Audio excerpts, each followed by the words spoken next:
কেন হয়?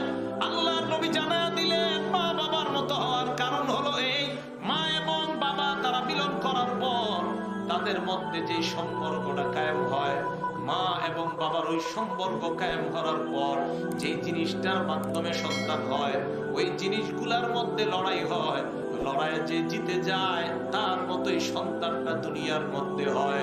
যদি মহিলারটা জিতে যায় সন্তানটা মহিলার কালার হয়, আর যদি বাবারটা জিতে যায় তাহলে বাবার কালার হয়। মা সন্তান মেয়ে হয় আর ছেলে হয়, মনে রাখবেন ছেলে হোক মেয়ে হোক এটা মহিলার কোনো দোষ নয়।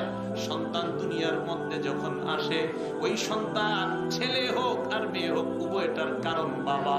তবে চেহারার আকৃতি হওয়ার কারণ হয়তো মায়ের মতো না হয় বাবার মতো। কেন? কারণ কোন ক্ষেত্রে মায়েরটা বিজয় হয়ে যায়, কোন ক্ষেত্রে বাবারটা বিজয় হয়ে যায়।